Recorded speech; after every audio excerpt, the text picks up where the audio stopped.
Halo semuanya, selamat datang kembali di channel Yono Budoyo. Dan pada video kali ini, saya akan share tentang konsep dasar dan tujuan komunikasi interkultural. Perbedaan adalah keniscayaan. Baik, kita langsung ke materinya.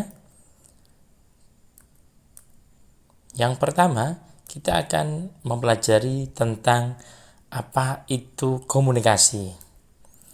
Nah, komunikasi adalah proses pertukaran informasi, ide, dan perasaan antara individu atau kelompok melalui berbagai saluran, baik verbal maupun non-verbal.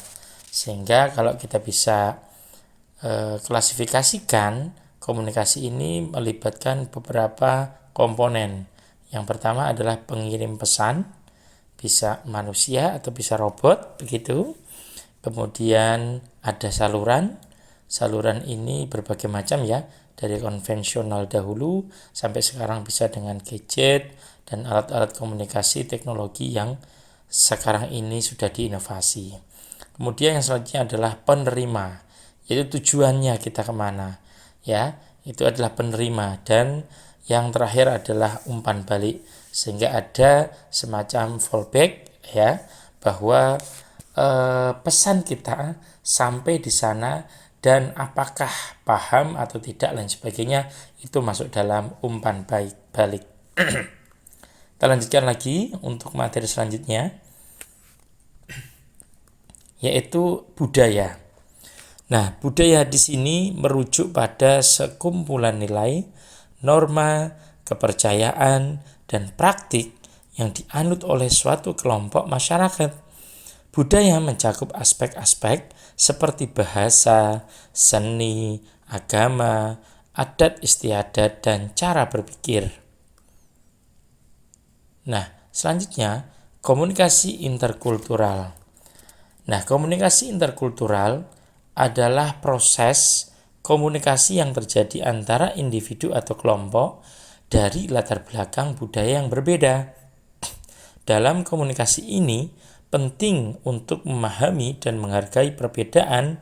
Perbedaan apa? Perbedaan budaya, yaitu satu dengan yang lain, termasuk perbedaan di dalamnya adalah bahasa, perbedaan nilai, dan perbedaan norma.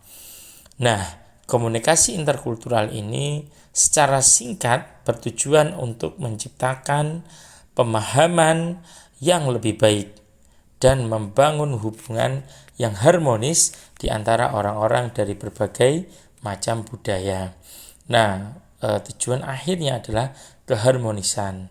Bagaimana timbul kerukunan, bagaimana timbul kebaikan antar sesama manusia yang memiliki perbedaan, yaitu dalam konteks budaya. Kita lanjut lagi, yaitu fungsi komunikasi interkultural. Secara sederhana, fungsi komunikasi interkultural yaitu untuk memfasilitasi pertukaran informasi dan pemahaman antara individu atau kelompok dari berbagai latar belakang budaya yang berbeda. Nah, kita boleh klasifikasikan. Yang pertama, fungsinya adalah membangun relasi, ya. Kemudian membangun relasi ini yang dimaksud adalah menciptakan hubungan yang harmonis dan saling menghormati antar budaya. Kemudian yang selanjutnya adalah pertukaran pengetahuan. Nah, dengan informasi ini kita juga tahu nih, pengetahuan dari luar seperti apa, atau pengetahuan yang orang lain bawa seperti apa, itu akan mendapat insight kita dari pengetahuan yang baru tersebut.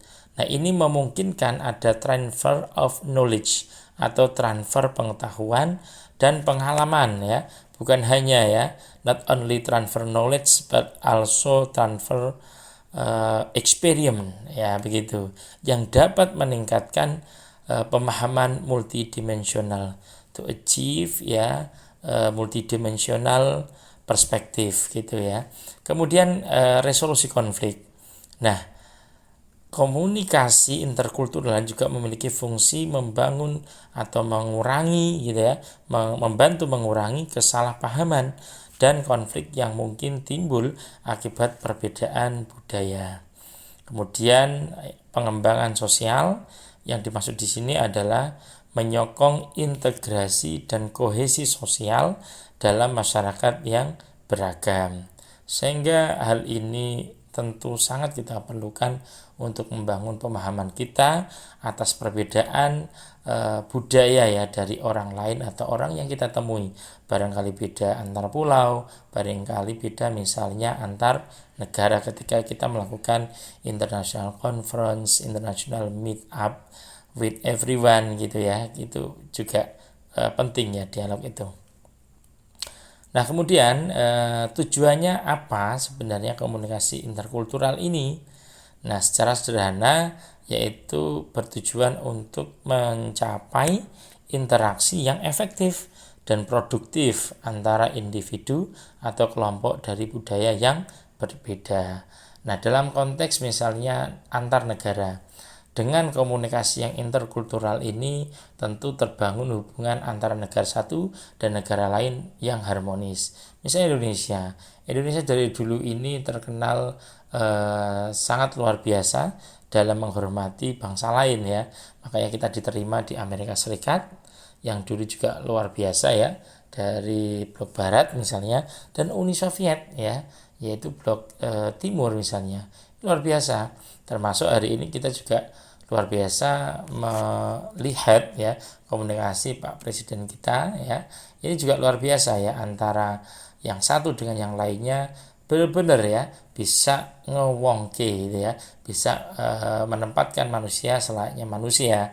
Artinya orang ketika sudah dihormati pasti akan senang ya, pasti akan tertarik dan komunikasi akan berlanjut seperti itu. Nah, dalam konteks negara maka terbangun hubungan diplomatik yang baik begitu. Nah, tujuannya apalagi sih sebenarnya? Meningkatkan kesadaran budaya. Dalam konteks ini yaitu membantu individu memahami dan menghargai perbedaan budaya. Kemudian memfasilitasi kerjasama. Ya tadi ya, misalnya kita berikan contoh yang antar negara tadi ya.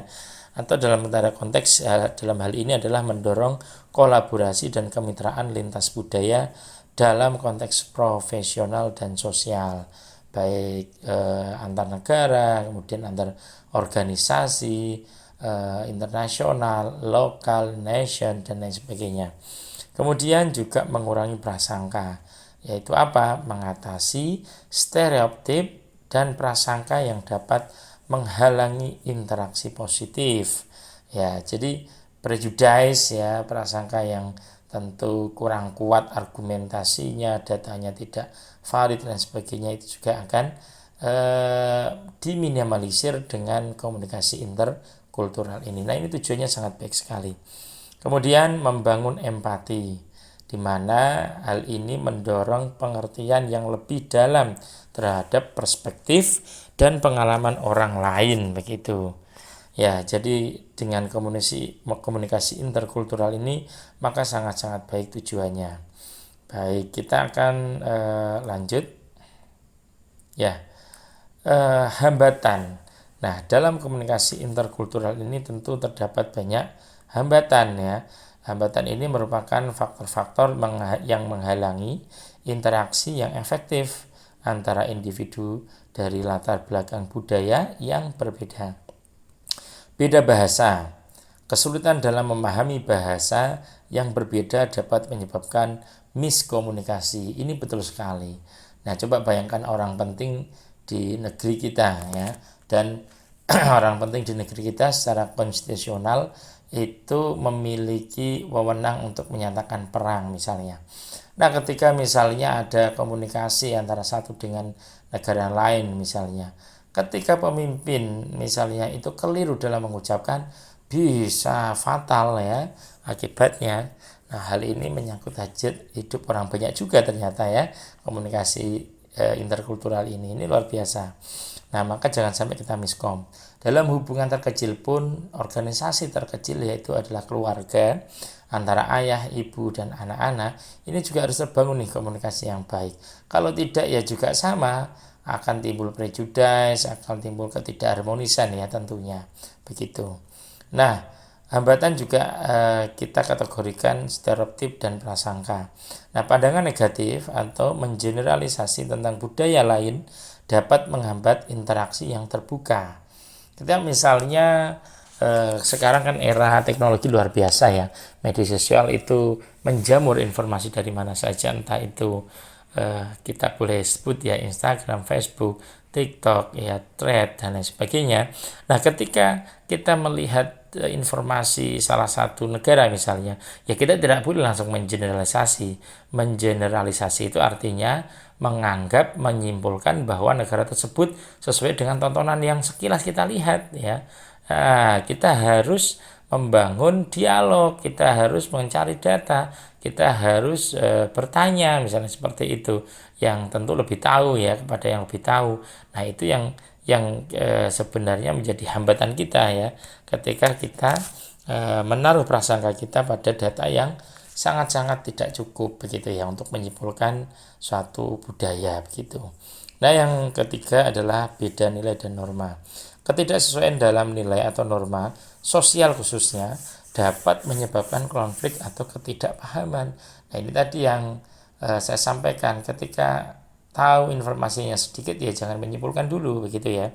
Nah, ketika sudah tahu misalnya kita dalam rangka mau holiday jalan-jalan atau kita studi di luar negeri misalnya ke luar negara gitu ya, maka kita ya juga harus tahu nih nilai-nilai yang di sana seperti apa, kesopan santunan yang dimaksud itu seperti apa, kemudian norma-norma sosial yang berpotensi menimbulkan konflik misalnya juga kita harus paham ya, sehingga tidak terjadi yang namanya miskom, ketidakpahaman nilai norma dan lain sebagainya.